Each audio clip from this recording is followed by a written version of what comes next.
안녕하십니까 여러분. 누리 PD 김준입니다. 드디어 11월이 왔습니다. 내일 그 대망의 11월, 이재명에게 운명이 걸린 그 11월이 이제 오고 있는데요. 자, 이걸 보시면 어떨까요?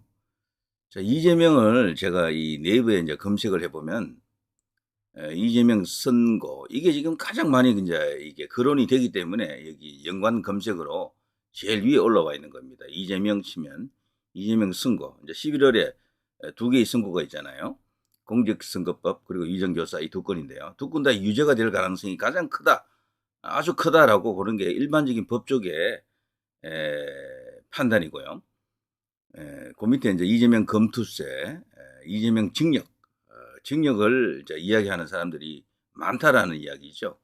그리고 이재명 지지율, 이재명 관련주, 이재명 구형 뭐 등등 이렇게 나오는데요. 그 밑에 보면은 이재명 무죄 탄원이라고 있죠. 지금 개달들이 이 무죄 탄원서를 지금 올리고 있습니다. 엄청나게 많이 이제 이렇게 서명을 하고 있다 그러는데 이런 것들이 전부 이재명을 살리기 위해서 몸부림치고 있다. 근데 여기 보면요, 전체적으로 선고, 재판, 뭐 징역 이런 것들이 상위에 지금 랭크되고 있잖아요. 여기 이재명의 현재 입장, 상황을 어느 정도 설명해 준다라고 볼 수가 있습니다. 그리고 그 밑에 있는 거 보면 지지율, 관련주, 뭐 무죄 탄원 이런 걸로 이제 이걸 역전시키지 못했죠. 이재명은 보시면 알겠습니다만 지지율 같은 이런 걸로 현재 더불어민주당 그리고 이재명 차기 주자로서도 1위고 당 지지율도 잘 나간다. 총선도 압승했다. 그리고 뭐 국회를 지금 장악하고 있다. 이런 걸로 일종의 위력 시위인데요. 이런 걸로 지금 재판을 어, 뭐 자신에게 유리하게 이제 이끌고 나가려고 하는 그런 속셈이라고 봐야죠. 그래서 방탄을 위해서 어, 모든 것을 이재명 현재 방탄을 위해서 뭔가 이렇게 정치적 모사를 꾸미고 있다라고 보면 틀림없습니다. 그 연장선에서요, 가장 잘 먹힌다고 생각하는 김건희 여사를 집중적으로 지금 타격하고 있는 거고요. 그래서 용산 흔들기를 계속하고 있는 겁니다. 이 모두 이 재판에 영향을 주기 위해서다. 단기적으로 이 재판이 끝나고 난 뒤에 1심 결과 여하에 따라서 이재명의 스탠스가 또 바뀔 겁니다. 한번 지켜보시길 바라고요. 근데 제가 볼 때 이재명 지금 충격 상황이다. 초대형 어떤 이슈가 터졌다. 그것도 악재입니다. 초대형 악재. 이제 그런 이야기를 좀 하겠습니다. 일단은요, 여러 가지 악재가 지금 모여 있는데, 박근혜 대통령과 뭐 비교하기는 좀 그렇습니다만, 이게 이제 1심 생중계 요구 목소리가 터지고 있습니다. 정치권에서 당연히 이걸 이제 이렇게 주장할 수 있고요. 이것을 이제 이슈화 시켜야 됩니다. 국민의힘에서도 이걸 열심히 이야기해야 돼요. 한동훈 대표는 지금 이재명하고 싸워야 됩니다. 이재명하고 손잡은 것처럼 보이는 거 저거 엄청난 악재입니다. 한동훈 본인에게. 용산만 쳤잖아요. 때리잖아요. 어쨌거나. 국민 눈높이라면서. 그럼 이재명에 대한 국민 눈높이는 없습니까? 이런 이야기는 제가 다른 시간에 또 할 겁니다. 분명히 거기에 대한 국민 눈높이도 있거든요. 여론조사 해보면 이재명에 대한 부정적인 여론 굉장히 많습니다. 특히 이 재판에 관해서는 공정한 재판이 이루어져야 된다. 이재명 사법 처리되어야 한다. 이런 국민적 목소리가 뭐 한 60% 이상 나올 거래요. 그것도 분명히 이제 국민들의 요구입니다. 그것을 제대로 전달을 해줘야 된다. 자, 어쨌거나 이런 식으로 무죄 자신 있나? 그렇다면 1심 생중계 해보자. 이 법원에서 이걸 받아들일 가능성이 커요.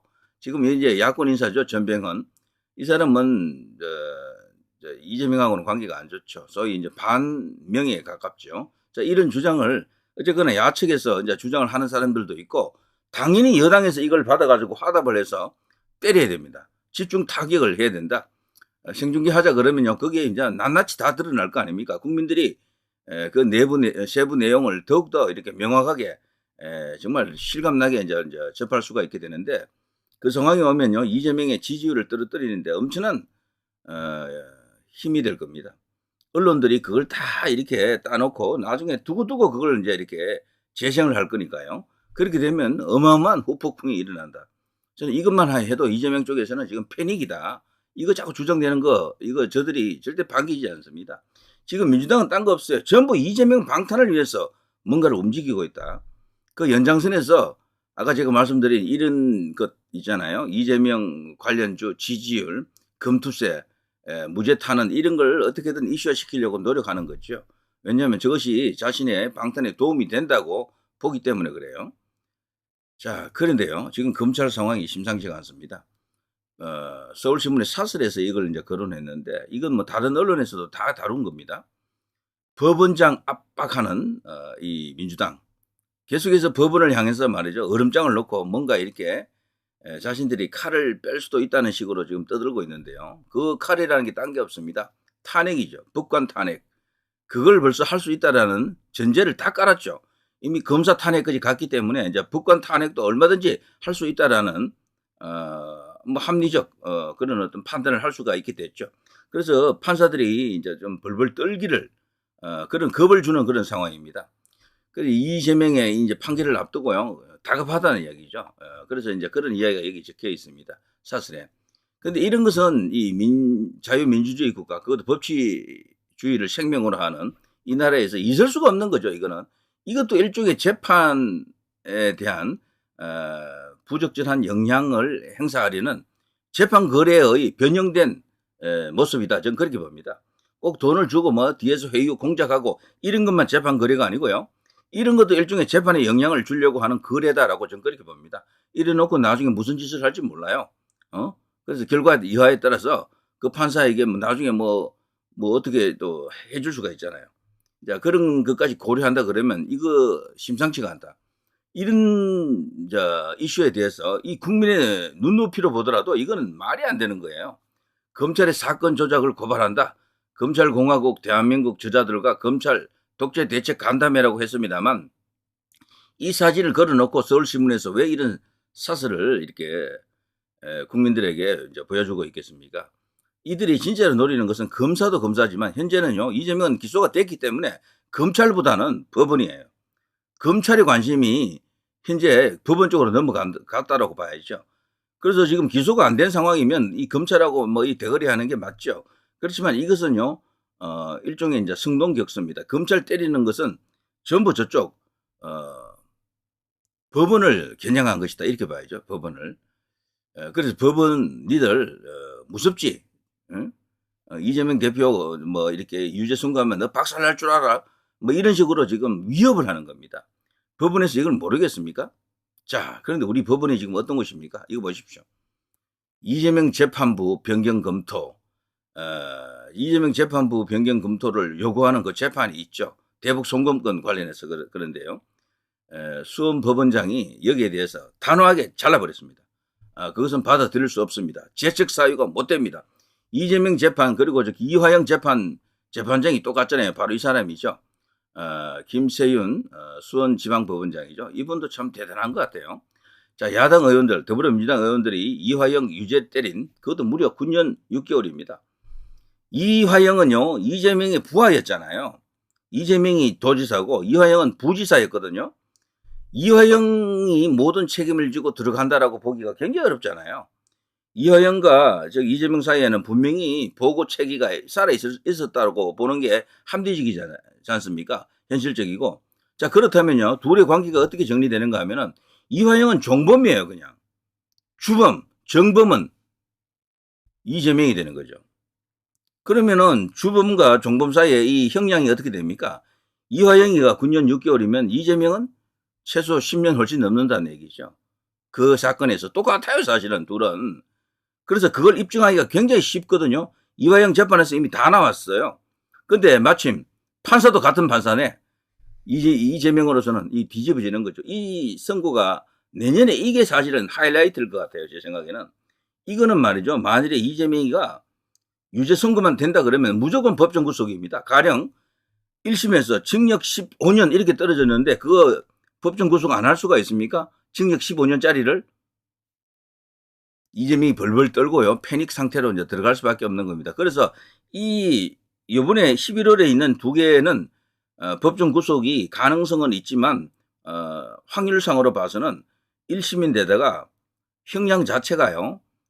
그렇게 크게 나오진 않을 겁니다. 가령 위정교사급만 하더라도 뭐 그걸 갖고 10년 때리고 이렇게는 못 하잖아요.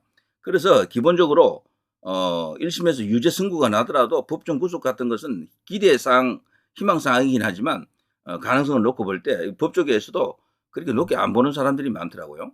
그러나 이건 다릅니다. 이거는 이 건에 걸렸기 때문에 여기는 일단 10년 이상 이재명에게 중형이 이제 이렇게 선고되면은 꼼짝없이 그냥 법정 구속으로 그냥 직행합니다. 국립 여인숙으로 바로 들어간다. 자, 이런 겁니다. 지금 현재 말이죠. 이화영 그 재판을 담당하고 있는 신진우 부장판사, 이 사람을 저들이 지금 지옥의 야차로 보고 있는 거죠. 전현희가 요즘 이런 발언을 했죠. 이재명 대표 재판을 진행하는 수원지법 형사 11부 신진우 판사는 이화영 전 부지사 재판에서 쌍방울 대북 송금이 이재명 대표의 방북을 위한 비용이라고 인정했다. 이는 이 대표에게 불리한 심정과 애단으로 임하게 된다는 것을 의미한다. 저들도 아는 거죠. 이대로 가면은 사실 이 대북 송금권 이게 말이죠. 내년 5월 이전에 선고가 나요. 지금 보기로는 한 4월 정도 되는 것 같은데 얼마 안 남았잖아요. 시간은 결국에는 다시 이제 그 여권이 혹은 용산이 주도하는 그런 시간이 올 수도 있다라는 것을 의미합니다. 자, 그러면서 이 전현희가 새로운 증거나 결정적 변동이 없는 이상 똑같은 판결을 할 가능성이 너무 명확한데 이들이 너무 잘 아는 거죠. 이대로 가면 죽는다라는 거죠. 그렇다면 공소장 1번 주의에 공정한 재판을 할 의무, 예단을 가지지 않고 재판에 임해야 하는 의무를 정면으로 위반한다고 생각한다. 형사 11부가 재판을 맡는 것이 적절하지 않다라고 재배당을 이들이 지금 목숨 걸고 지금 검토하고 있습니다. 그런데 여기에 대해서 법원에서는 딱 잘라버렸습니다. 그 일고의 가치도 없다. 재책 사유가 안 된다. 이분 정말 대단하네요. 이 수원지법 여기에 지금 올곧은 판사들이 많이 모여있다라고 합니다. 이재명이 지금 원하는 것은 중앙지법으로 가는 걸 원해요. 수원지법이 더 무서운 거야. 여기가 이재명에게는 그야말로 지옥 문에 들어갔다. 지옥이다라고 이제 볼 수가 있겠는데, 자, 이 재판 정말 엄청난 일입니다. 이거 여러분 한번 생각해 보십시오. 이재명이가 이화영보다 많은 형량으로 선고를 받았을 때 최소한 징역 한 12년, 13년 이렇게 나온다라고 보면요, 그걸 구속 안 할 수가 있습니까? 아무리 야당 대표고 국회 일당의 당수라고 해도요, 그건 말이 안 되는 거예요. 그냥 그거는 바로 감옥으로 들어간다라는 것을 말해줍니다. 그리고 요즘 법원 상황이 심상치 않은 게 또 이게 터졌죠. 일이 되려고 하니까 이런 일이 또 터집니다. 이재명 법관 출신 주재의 발언 김우영의 엄중 경고했다. 지금 1심 선고 앞두고 법관을 쓰레기 취급한 인사가 야당에서 튀어나왔네. 지금 난리 났습니다. 이게 뭔가 하면요, 김우영 의원이라고 있는데요, 국감중 발언으로 물의를 빚었습니다. 여기에 대해서 이재명이 적극적으로 엄중 경고 때렸습니다. 의원단 전체에 더욱더 은행에 유의해 달라고 하면서 제발 되면 큰일 난다라는 것을 자기 스스로 시인했던 거죠. 지금 그러지 않아도 이 법원하고 관계가 심상치 않잖아요. 여기 지금 보면 이재명 국감에서 법관 출신 주재라니요. 이게 이제 방통위원회 그 방통위원 있잖아요. 부위원장. 이 양반을 이렇게 앞에 놓고 공격하는 과정에서 그 사람이 법관 출신이거든요. 거기를 공격하면서 이런 말이 나온 겁니다. 국회 과학기술정보방송통신위원회 위원인 이 김우영 의원이죠. 여기서 이런 말을 합니다. 저자, 김태규 방통위원장 직무대행을 향해 저자, 임마, 이 자식아, 이 XX, 이 새끼가 되겠죠. 법관 출신 주재, 이런 식으로 말을 했다는 겁니다. 여기서 가장 중요한 것은 욕도 욕이지만 법관 출신 주재, 이 방통위원회 이 김태규 그 방통위원장 직무대행은요, 그야말로 전투력이 14배 가까운 사람 아닙니까? 그야말로 극강입니다. 국방부에는 김영현 장관과 거기 또 차관도 대단한 사람이 한 사람이 있죠. 그것처럼 여기 방통위에는 김태규가 있다라고 할 수 있을 정도입니다. 방통위에는 이진숙 방통위원장도 전투력이 극강이지만 이 김태규 이분은 더하다라고 하는 그런 평가가 있습니다. 그야말로 그칠 게 없이 그런 식으로 저들과 지금 대결을 하고 있는데 본인이 법관 출신이거든요. 이제 그러면서 이 사람이 툭 이런 말이 튀어나온 거야. 법관 출신 주제 까불지 마라. 와, 야, 법관 출신이 어쩌고 저쩌고, 이게 정말 막판에 초대형 변수가 될 수가 있습니다. 이걸 법관들이 모르겠어요? 판사들이 모르겠습니까? 저것 봐라. 민주당 저것들이 까불고 있어. 사실 법관이 마음먹으면요, 대한민국에서 겁나는 존재가 없습니다. 그냥 날릴 수가 있는. 사실 이재명은 지금 바람 앞에 등불 신세예요, 지금. 그런데 이런 일이 또 터진 겁니다. 이거는 진짜 일이 되려고 하니까 하늘이 도와주고 있다라고 생각이 드는데, 여러분 그렇지 않습니까? 자, 이재명은 이제 갑니다. 11월에 갑니다. 11일이 안 되면 내년 상반기에 갑니다. 이거는 확실하다라고 이제 믿어야 되겠습니다. 자, 누리 PD 김준혜였습니다.